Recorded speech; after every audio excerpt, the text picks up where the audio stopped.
আমরা একটা সংসদীয় একটা স্বেচ্ছাচারিতা দেখতে পাচ্ছি, সংসদীয় একটা স্বৈরতন্ত্র দেখতে পাচ্ছি সরকারের পক্ষ থেকে, যেখানে স্পিকার এবং সরকার দল তারা এককভাবে এই পুরা জিনিসটা পরিচালনা করছে। সংসদ বিরোধী দলের সংসদ সদস্যদেরকে কিন্তু কটূক্তি করেছেন স্বরাষ্ট্রমন্ত্রী, এবং সেটার কিন্তু আমরা তখন তাৎক্ষণিক প্রতিবাদ জানিয়েছি।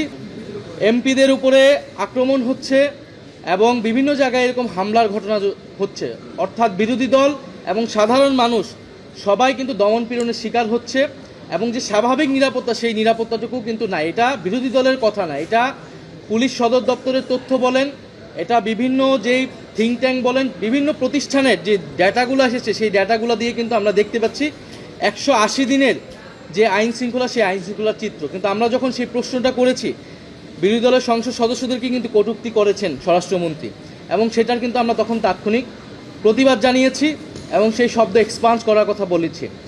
এবং মাননীয় স্পিকার তিনি কিন্তু আমরা আজকে দেখলাম যে ইনি একটু পক্ষপাতিত্ব করলেন এবং বিরোধী দলের সাথে বৈষম্য করলেন, বিরোধী দল অসহিষ্ণু এই ধরনের একটা ইঙ্গিত উনি দেওয়ার চেষ্টা করলেন।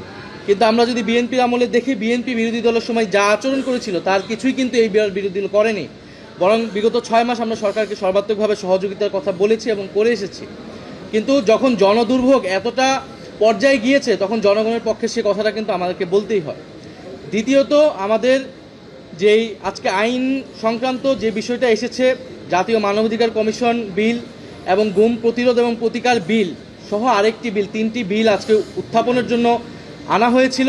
কিন্তু বিরোধী দলীয় নেতা বিরোধী দলের পক্ষ থেকে সেখানে বক্তব্য রেখেছেন এবং বলেছেন যে আমরা গণভোটের গণরায় এবং জুলাই সনদ বাস্তবায়ন এবং অন্তর্বর্তী করা সরকারের সময় যেই অধ্যাদেশগুলো ছিল গুরুত্বপূর্ণ সংস্কারের জন্য, তার মধ্যে অন্যতম হচ্ছে মানবাধিকার কমিশন এবং গুম প্রতিকার এবং গুম প্রতিরোধ। ফলে সেগুলাই যে বিচ্ছিন্নভাবে তারা আনছে সেটার আমরা পক্ষপাতিত্ব নই, বরং সেগুলো একেবারে একসাথে, কারণ সেগুলো যখন ল্যাপস করা হয়েছিল তখনই আমরা প্রতিবাদ জানিয়েছিলাম এবং তখন বিশেষ কমিটিতে বলা হয়েছিল যে সেগুলো আলোচনা করতে দেওয়া হবে, তখনও সেগুলো আলোচনা করতে দেওয়া হয়নি।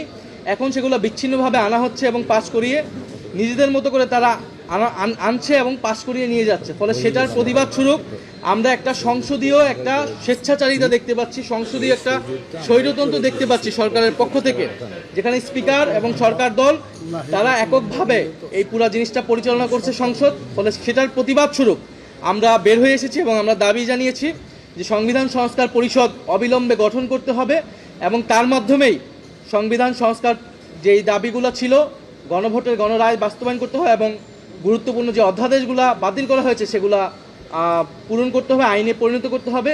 আপনার স্বপ্নগুলো আকাশ ছুবে প্রবাসীর হেলিকপ্টারের মাধ্যমে। বিয়ে, জন্মদিন অথবা যে কোনো বিশেষ প্রয়োজনে হেলিকপ্টার ভাড়া করতে যোগাযোগ করুন স্ক্রিনে দেয়া নাম্বারে। প্রবাসীর হেলিকপ্টার, নিরাপদ ও সাশ্রয়ী বাহনের বিশ্বস্ত নাম।